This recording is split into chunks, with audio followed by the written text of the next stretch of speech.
Broadcasting from the campus of Lynn Benton Community College. We are the Mid-Valley STEM-CTE Hub. I'm your host, Casey, and this is Closing the Gap.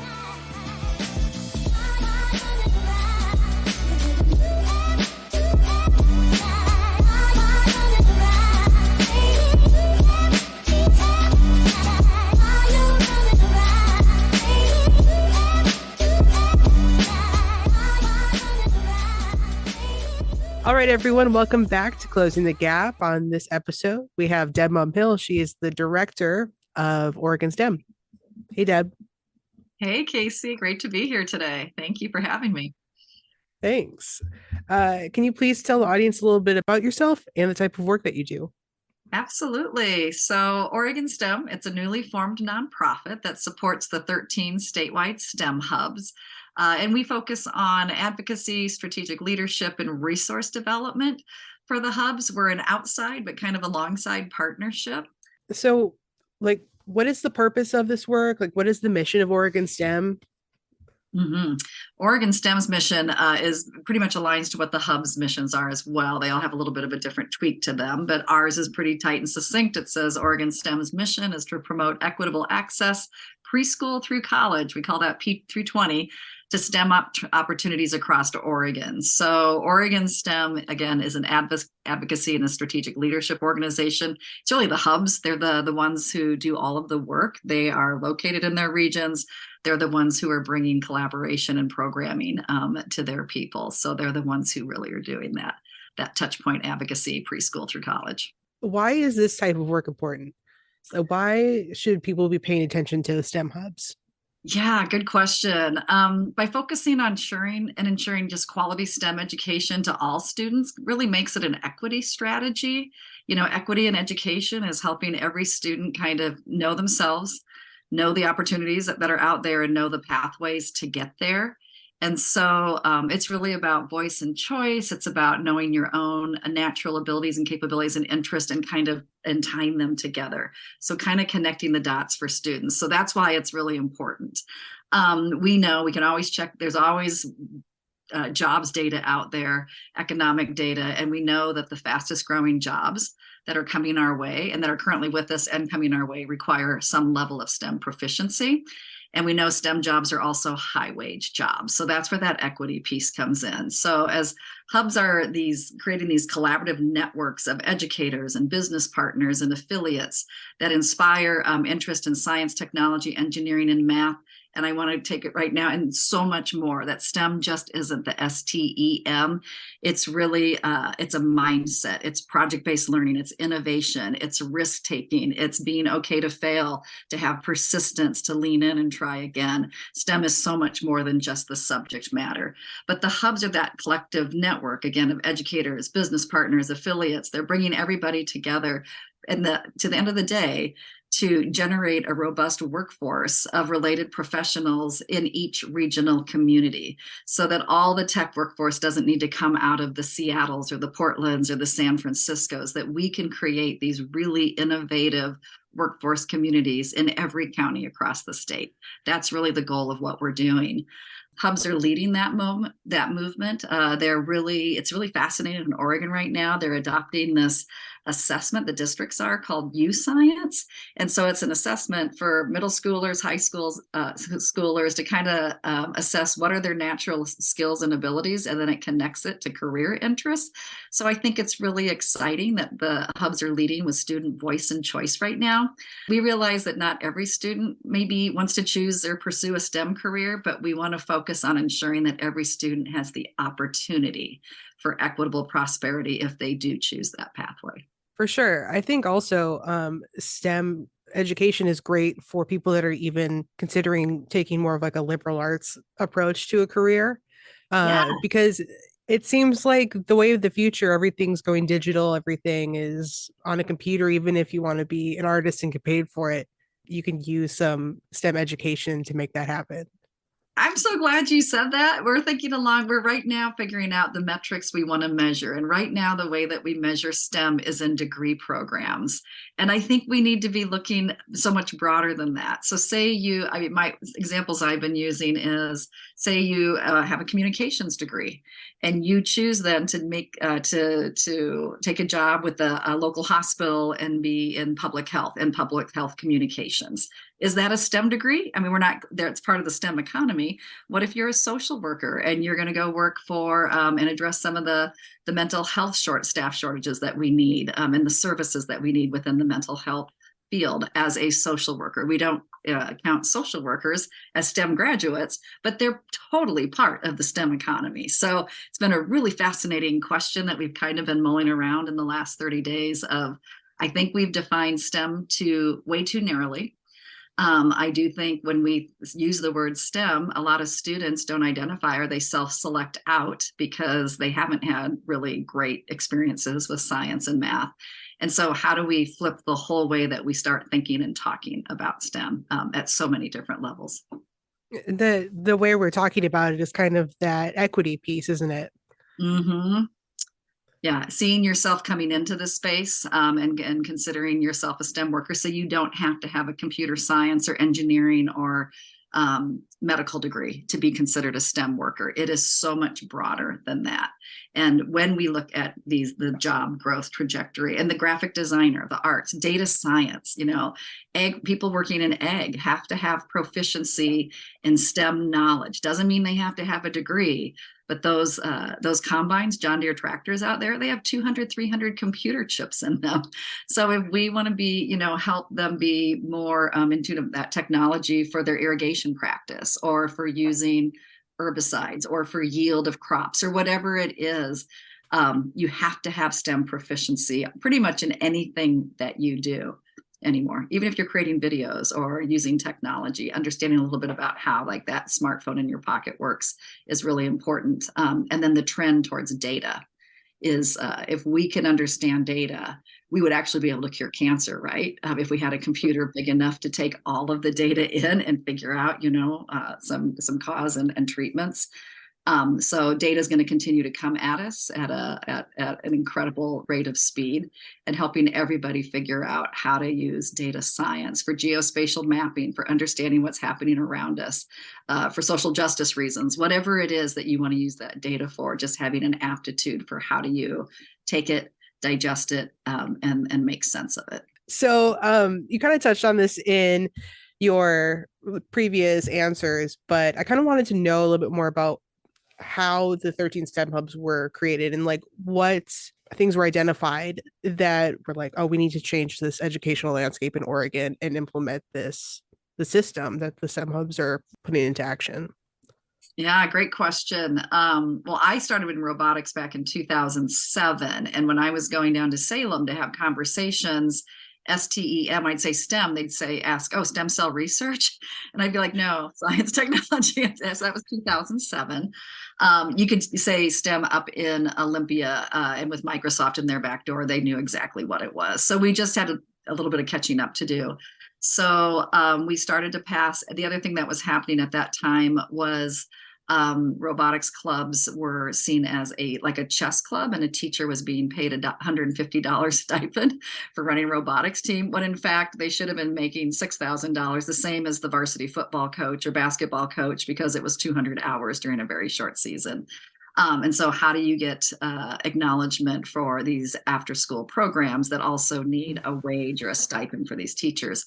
So we actually went down to Salem and we passed the STEM Student Access and Success Act.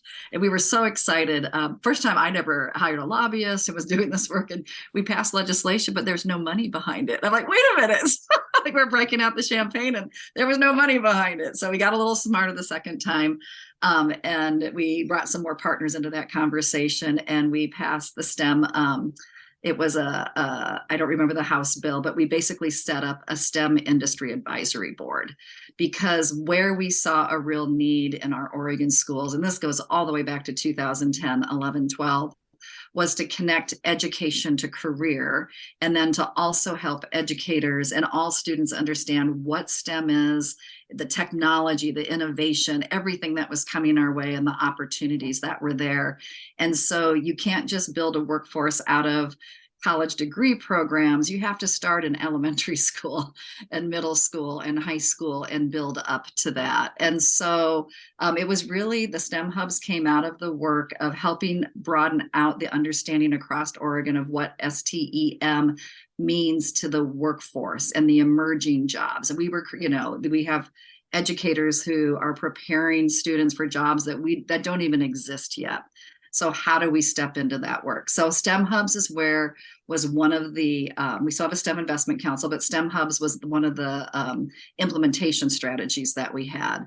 So they started 8 years ago, grown to 13 across the state, and they're ensuring that every county has a hub or access to a hub.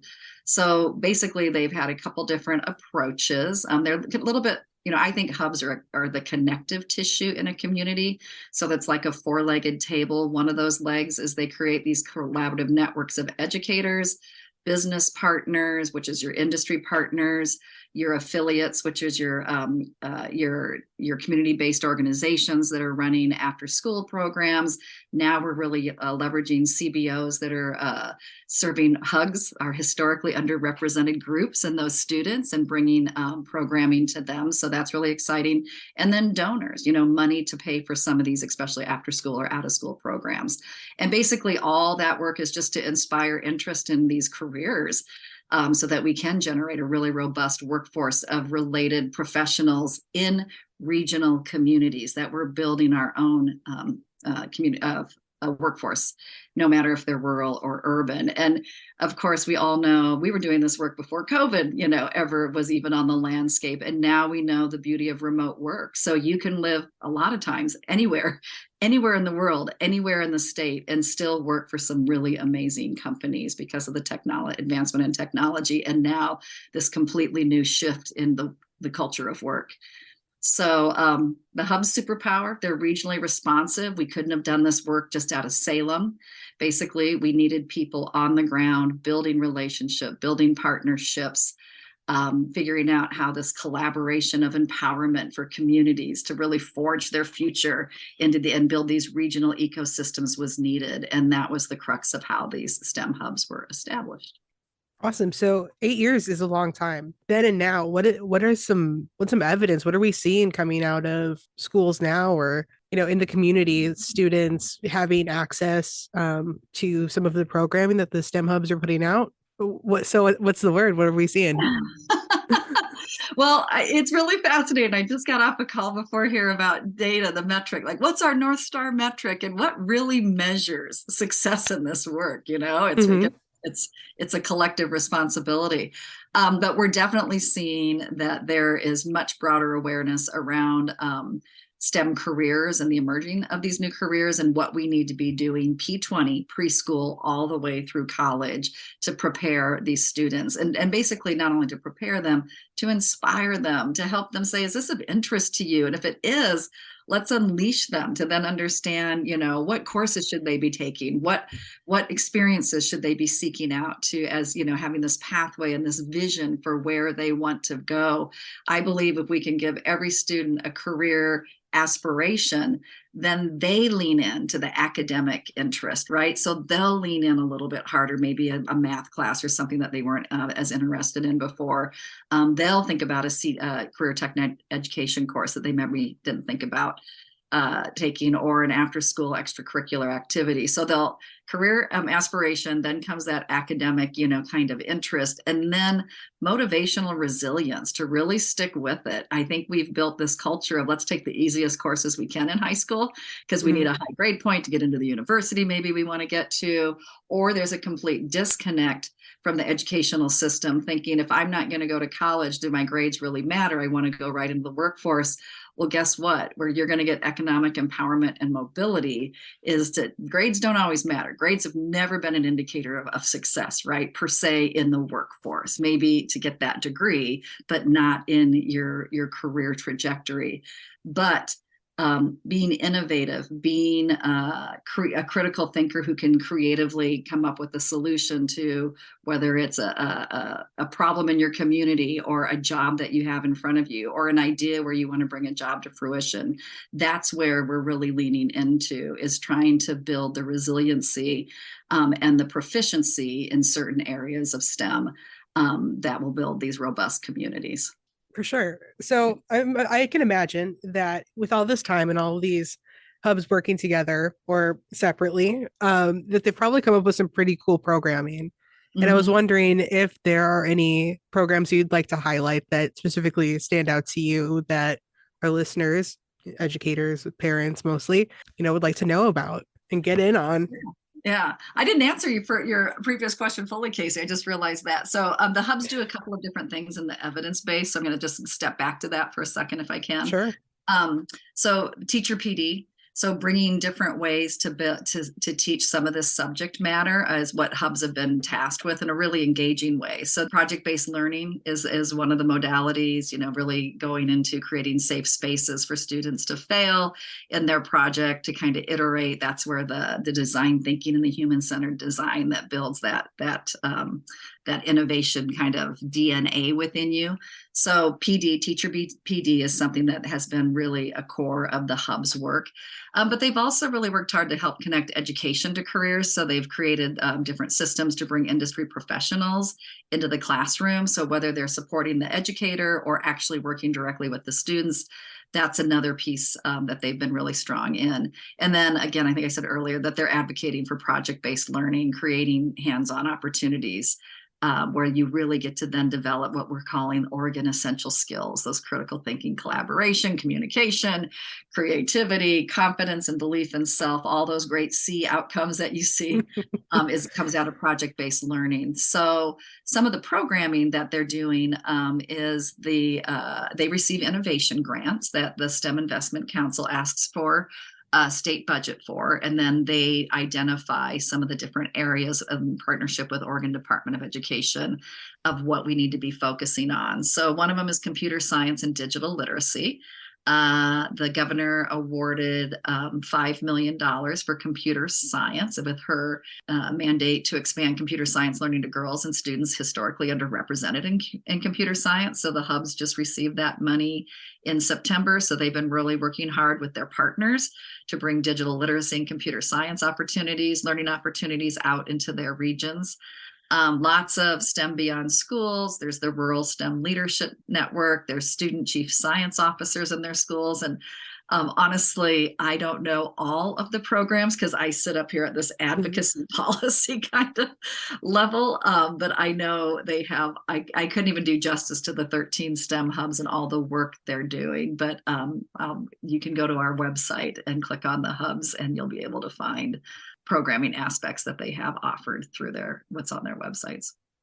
For sure. Yeah. You mentioned the computer science, digital literacy, and that's one that particularly excites me because it's learning to speak the computer language is like learning to speak any other language, and bringing it to young minds is like teaching them a whole nother language from such an early age that it's like they can't help but be into STEM because they speak the language. By the time they Yeah. get to like a college level, they're like, they could do anything.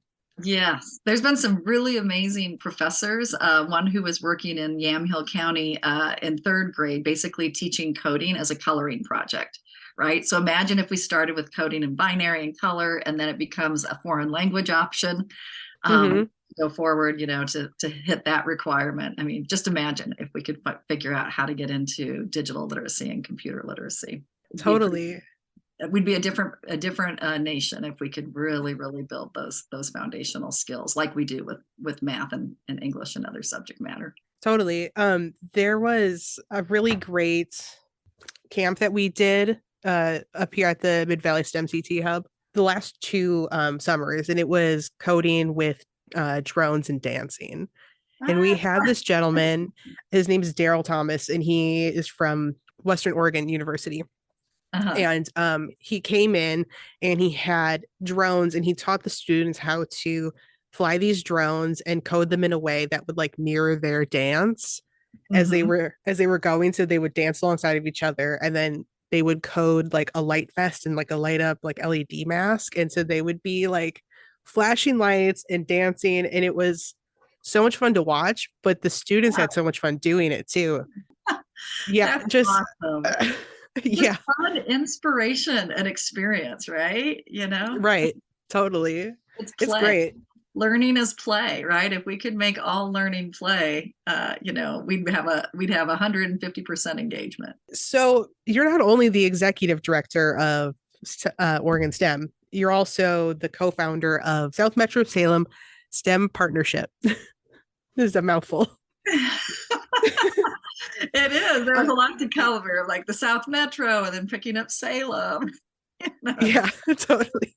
Can you talk a little bit about starting a STEM hub from square one, like kind of the origin story of, the STEM hub?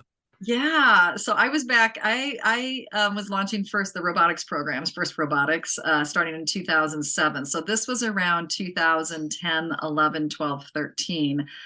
So we had passed the Student Access and Success Act, set up the STEM Advisory Council to the governor, which then started funding with these STEM hubs. So finding the money was first, right? And Mm-hmm. then Portland State University was one of the first ones to kind of grab that opportunity. You know, Intel was a great partner with them. So was Dr. Bill Becker and his staff, who was going to look at full school transformation, looking to make schools STEM schools, which is just, an amazing, amazing strategy and approach, especially when you have Washington County as part of your area, because then you're right there in Intel's backyard. So they were starting down that path. And I was working with Lita Culligan, who was Vice President of Industry Affairs and Policy for Oregon Institute of Technology. She was one of the key people at Oregon Tech who launched the Wilsonville campus. And so we were sitting next to each other in those meetings that they were running about this new STEM hub in Portland Metro. And we became kindred spirits, saying we need to do this, but we need to do this also outside of the metro area. So, we went down I-5 just a little bit. And of course, Lita was very focused on Oregon Tech and getting that launched and building an ecosystem and a network around that campus in Wilsonville. I'd been building the robotics team since 2007, and I was begging for computer science courses. I was begging for a screwdriver or anything in the schools. We were building robots in lunchrooms and in libraries. We had no access to tools. We Oh, were wow. Zooming back then. It wasn't even Zoom. What was the platform? It was like Zoom, though.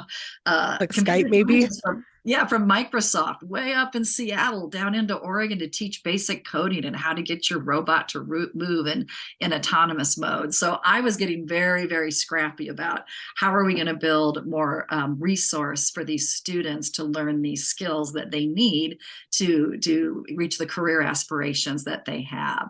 And so Lita Culligan and I got together and we started talking, and we just saw a need to establish that collective impact partnership. So we weren't going to go the PD model. We were going to go more of the career connected learning model. So it was just a little bit different model than Portland Metro. And we signed, I think it was like 28 MOUs between industry, the community college, PCC community college in that area, and then I think we had 14 school superintendents come in. So it was really just grassroots collective impact partnership, bringing people together, saying what's going to work here, and getting the superintendents to come in. And then eventually back then they were STEM TOSAs. Now we have CTE coordinators, but the STEM TOSAs to come in and talk to industry and just to build partnership. And one of the things that not only launching that hub, and South Metro Salem STEM does have has an executive director, and then it has a director of career connected learning. So that has always been really big in their DNA. Is Oregon Connections, which is a software platform that connects educators to industry professionals. So can bring those people into your classroom. So that was another one of the things that came out of South Metro. So still a little bit different model than just really focused on full school transformation. South Metro does do teacher PD, but they also have a really strong career connected learning veined into their work as well. Wow, that's great. Yeah, I've been working with Mid Valley for a while, and it's kind of interesting hearing about all of this and Yeah. learning about things like working connections where it's like, oh yeah, I've known about it, but I didn't know how it started. So that's really cool.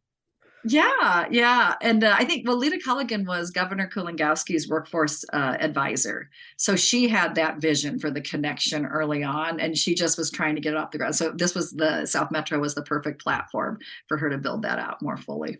Excellent. So Yeah. how did you start into STEM and your career and your education? Because you were talking about leading robotics teams. Yeah, well, I am an Iowa girl, University of Iowa. I have a business administration degree with a focus in marketing. Go figure, from the 80s, right? 1980s, 70s, and 80s. That's how old I am. But my world was only so big, right? My first job was in New York City. I didn't even know what Wall Street. I'm like, Wall Street? Like, what's Wall Street? Because back in 1982, they didn't really have computers yet.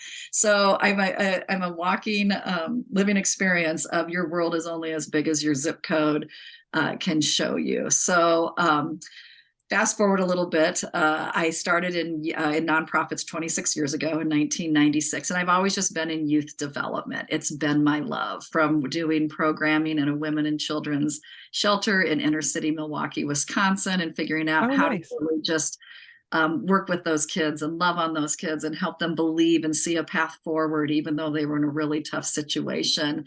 Was hard work back in 1996. And then I've just stayed in that youth development vein. Um, and then I came into FIRST Robotics. So we moved out here from Wisconsin. My son, we actually chose Wilsonville High School because there was only 7 robotics team, and all of them were down in around Hewlett Packard in Corvallis area, because he was having such a hard time recruiting people up to Corvallis from California, because they're saying, wait, the weather, there's not even a Target, in Corvallis. What? He's like, cost of living. And then usually when you move for a job, you bring your family with you. So it was Sam Angelos at Hewlett Packard who had the vision to start all the robotics teams at 7 high schools around Corvallis, Albany, that whole area, Philomath, that whole area, because then he could attract the talent out of California to Corvallis. And then little old Wilsonville had a robotics team. So my oldest son joined the robotics team, and having just come from Wisconsin to Oregon. And I signed up to be the lunch mom because I had zero expertise to offer a robotics team. And it's a marketing degree, right? And business degree. So one of the coaches asked if I'd help with team fundraising, and I said, sure. And I'll tell you, I never raised a dollar for that team, but I taught the students how to ask industry to invest in their future workforce. And those kids have since raised hundreds of thousands of dollars, because this is a win-win model, right? If industry invests in STEM education experiences, they have the ability to influence and build their workforce. And then robotics, it wasn't about the robot, it was an industry mentoring program. So better than their money was getting their industry people to show up at these high schools or middle schools on weekends for 6 weeks in a row, or after school, and helping these kids understand technology and how to build a robot. It was meatball engineering, but it was gosh darn fun. And these kids, the experience was so beyond them. It was like if somebody came to you and said, okay, in 5 weeks, you're going to run a marathon. You're going to run 23 miles. And you're going, yeah, thanks, but I just don't think that's for me. Not really interested. And we would bring them in. We had kids, again, who we like Phillips screwdriver, like a what? We're raising a generation of kids who've never touched a tool, because at that time in Oregon, we had stripped out a lot of our CTE programs, right? And so even figuring out tools and how to work tools, and then bringing physics concepts to life. Like, they don't care about coefficient of friction, but if your robot's going to run up a ramp faster during a competition, because every second counts to get up to that top ramp, you're going to dig into coefficient of friction or gear ratios or whatever it was. That rigor in the classroom all of a sudden became really relevant through this program. So that's how I got into it. And I just started working with the most amazing students. Students are my energy. They will always be my energy source. And at the end of the day, I don't do this honestly for big industry. I do it as an equity strategy so that every child has the ability to lean in and have these experiences, and then to pursue them afterwards. If pursue whatever their love is afterwards, and show them pathways and opportunities to get there. But working with the industry people, working with the students, working with the educators, it was just so much fun. And through that work is where I really got to build my network. You know, everybody talks about your network, and I can be really obnoxious and name drop, but I got to meet Bill Gates. You know, I got to Nice. meet the Bezoses, and you know, every CEO showed up. Sergey Brin, Larry Page, co-founders of Google, would be with us at our world competition. Steve Wozniak, co-founder with Steve Jobs of Apple, we called him Wow. the Woz. So, but it wasn't just me. They would just sit and hang out with these kids and say, "Why'd you build your robot that way?" You know, just got to meet the world through that program. And that network then allowed me to be able to be kind of come up at a level where I'm not just doing programming, but looking at policy and influence and strategies. And it takes money and fundraising and investment to bring these kind of programs to life. So that's my story, is business major, marketing major from Iowa, youth development, all the way into STEM. And it's been so fun. That's awesome. It sounds like, I mean, I got two big things out of that. First of all, with like being able to teach them skills to go out and ask for what they need. It's kind Mm-hmm. of like, like teaching, someone how to fish rather than giving them a fish kind of adage, Yes. which I think is super important to be able to like negotiate or just be like, hey, this is what I need. Can someone help me? 'Cause if no one asks, or if you don't ask, like no one knows that you need it. But also Exactly. that, yeah, it sounds like these programs were also like supplementing um, holes in the Oregon education system at the time. Right. It was just kind of, you know, we've been doing in manufacturing. I'm not saying that we haven't had CTE, but we've had kind of these industry clusters where we were kind of pushing students into certain industry clusters. Mhm. But and that just comes out of the Industrial Revolution, right? How do we get the K-12 system to build our future workforce? Well, things have really moved and changed, you know. And I've worked at a university, and you know, graphic designer professors who didn't know what UX UI design was just because they've been out of industry for 15, 20 years. Amazing teachers, right? But Mhm. how do we continue at all levels to connect the dots of why how education and career need to thread together? So that was just, we needed a little bit of lift of that in Oregon, specifically to STEM and innovation and high tech at the time. And now, since we've had this global pandemic, you know, healthcare, huge STEM field. We haven't spent a lot of time in healthcare, and we need all 507. We have a very untapped talent pool. We have 575,000 kids in Oregon in K-12. That is our talent pool. So what are we going to do with that? You know, and if we know we need workers, or you know, people in these healthcare fields, or these innovation, or these climate science, or as we're trying to roll out electric vehicles and the infrastructure around that, let's start connecting the dots early on. And I guarantee you, those dots are going to stick. You're going to find students who didn't even know what their opportunities were, and they're going to start to lean in, have an interest, have a passion. And it's so much easier if you connect the dots earlier rather than trying to find that talent later.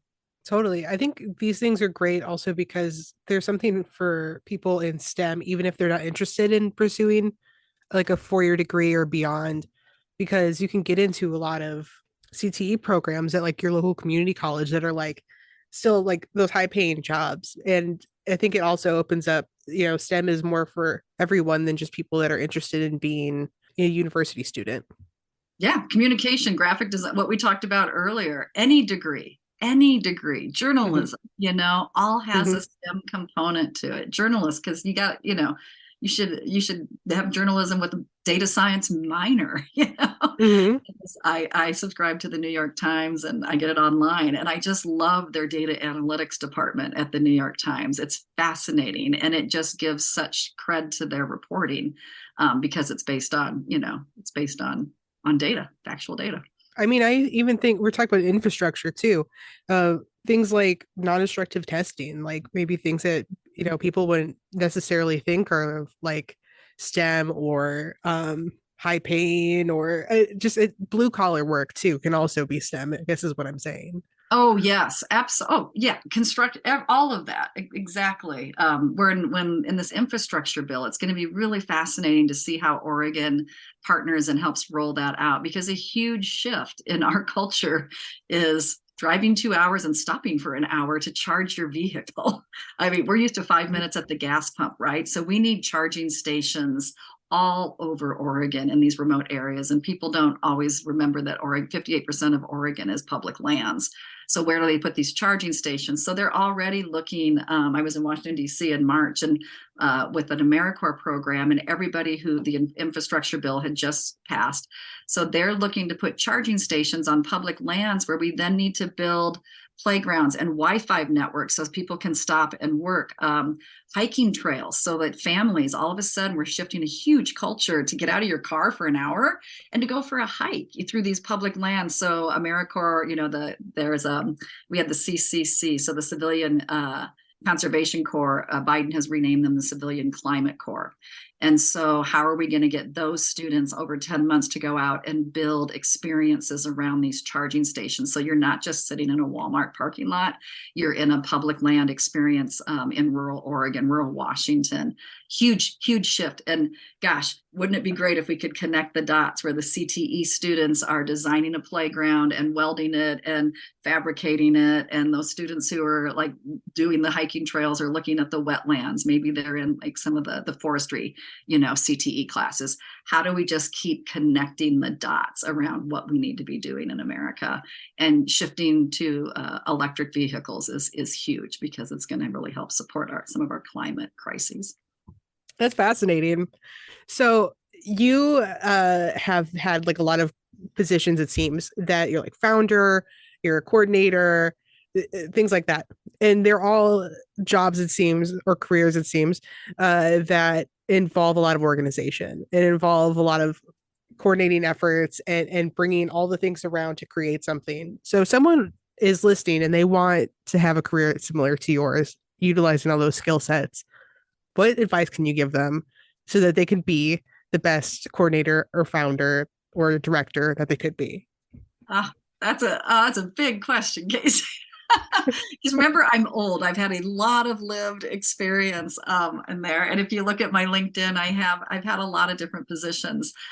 So I'm a builder of youth programs that lead to opportunity at my core. That is my passion. I think knowing where your energy comes from, you know, whether it's social justice, whether it's climate, whether it's innovating and creating, whether it's taking care and helping other people, you know, what you have to kind of find what your core is. And mine just happens to be building youth programs.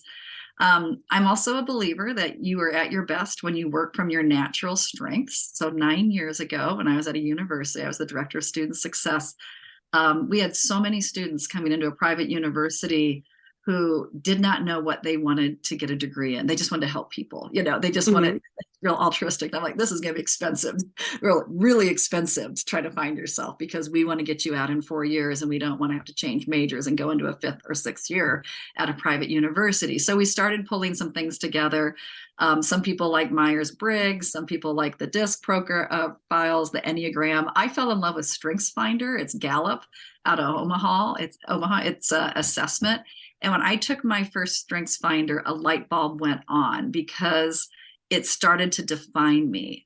My 5 top strengths are defined why I loved some jobs and why I just didn't enjoy. And I love to work, but why there were some jobs that I've had throughout my career that were just like smiling and dialing for temporary accounting services.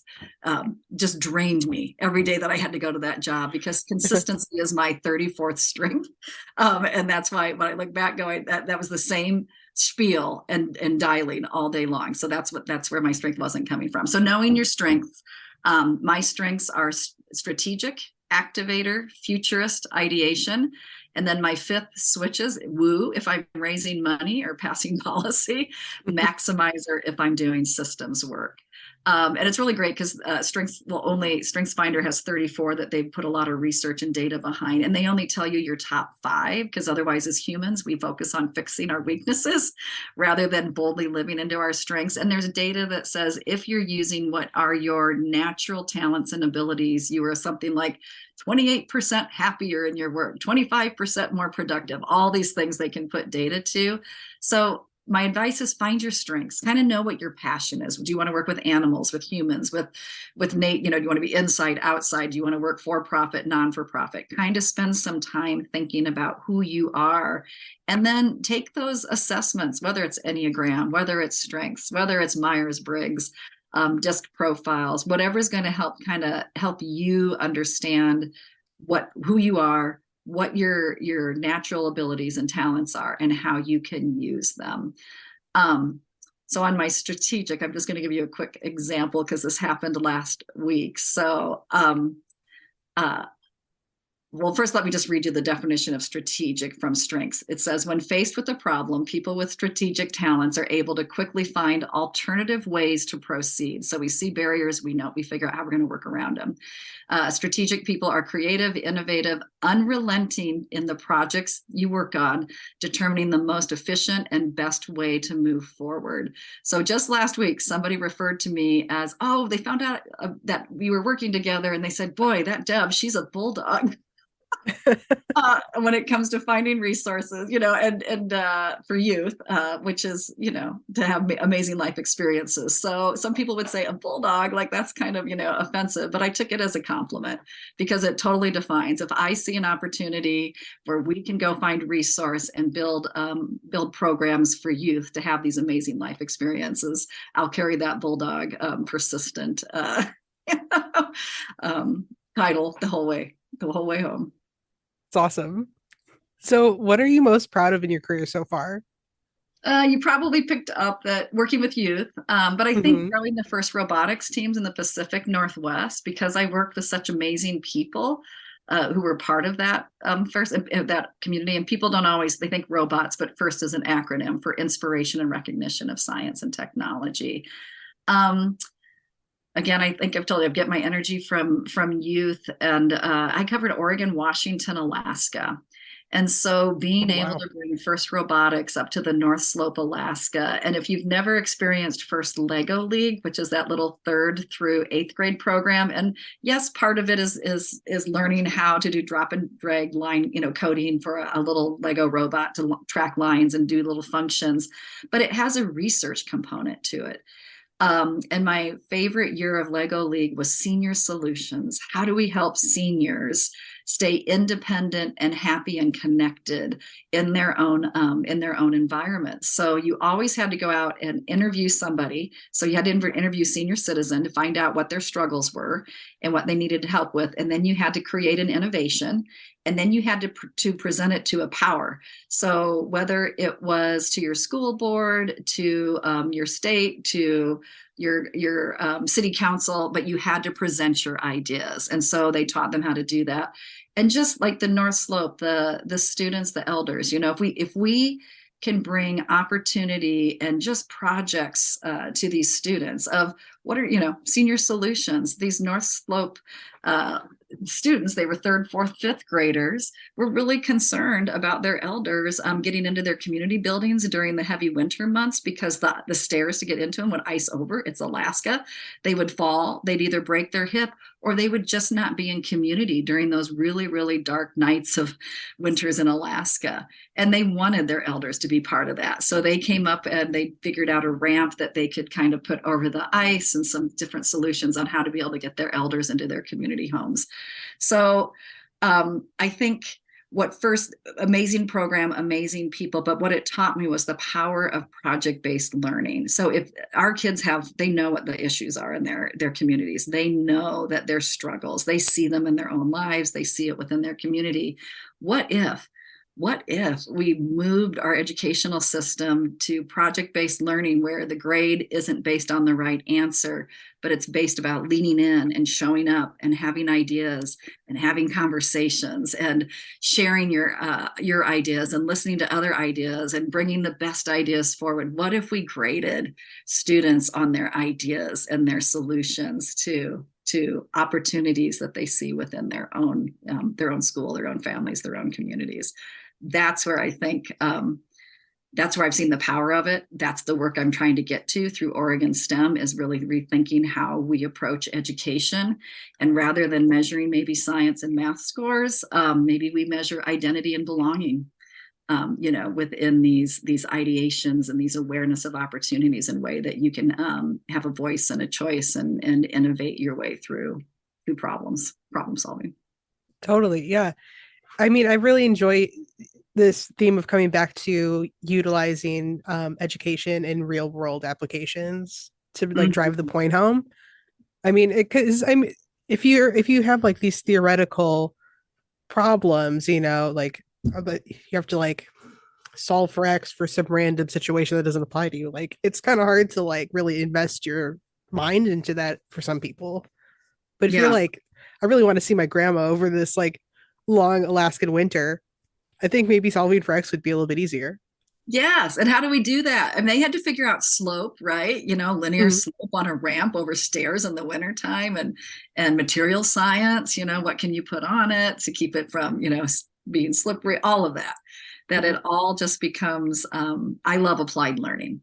I think applied learning is really a powerful tool.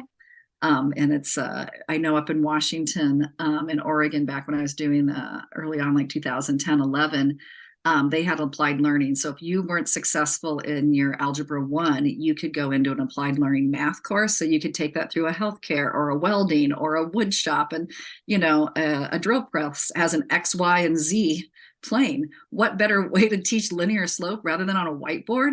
Teach it on a drill press and have them make a coat rack, Totally. That's how you learn linear slope. And you saw more students stay persistent and it's all about feeling confident, right? We need to Yeah. create these amazing little human beings because they're the ones who are going to solve all our problems and run this nation someday. So that's really what education is about, is creating amazing little human beings. I think what we just have to figure out is what's the best way to do that and to get them there. And it's about having self-confidence and belief in self is a huge piece of that. Not only fundamental skill development, belief in self, and then geography and demographics. We know those are all part of the STEM skills gap. So that's where we're not equitable is in demographics, in where you're living geography wide and then post-secondary completion. It's almost becoming a privilege to get a 4-year degree in this country. And we really have to address how we're going to stop putting a first generation of workforce into major debt. We've got to figure that one out too. So that's for another podcast. Yeah, that I could feel like I could talk about that one all day. Yeah. But really well put. Really well put. So one more time, could you let the listeners know how to get involved with Oregon STEM and their local STEM hubs, Yeah, please? so Oregon STEM's kind of this nebulous, organization. So we are oregon-stem.org. Feel free to go to our website. But then from there, click on the tab that says regional hubs. And that's way they're all listed by the counties they serve. So find that tab, click on that hub, and that's where you're going to find all the amazing work and how to get involved, whether you're an educator, whether you're an industry person listening to this wonderful podcast, or if you're family and students, to get involved. And if you don't see something on there, they don't list everything they have going on their website, is shoot them an email and say, hey, I heard about you, want to know how to get involved. And be an advocate with us. The schools have gone through a lot lately, and we want the schools to really lean into this new way of thinking and teaching. We want to push on that a little bit. And so get connected with your STEM hub, and because there's nothing more important than a student or parent or caregiver voice within the school saying, have we thought about this, or we want to bring these type of opportunities to all children in our schools. So they can be allies in the work that we're doing as well. Awesome. Deb, well, thank you so much for coming on the show. I really appreciate your time and everything you shared with us. Thank you. It's been really fun, Casey. Thanks for the opportunity to have the conversation today. Thank you for joining us for this episode of Closing the Gap. If you like this show, subscribe on Spotify. You can also find us on Instagram at MV-STEM-CTE, on Twitter at Mid-Valley STEM, and online at midvalleystem.org. Until next time, keep progressing.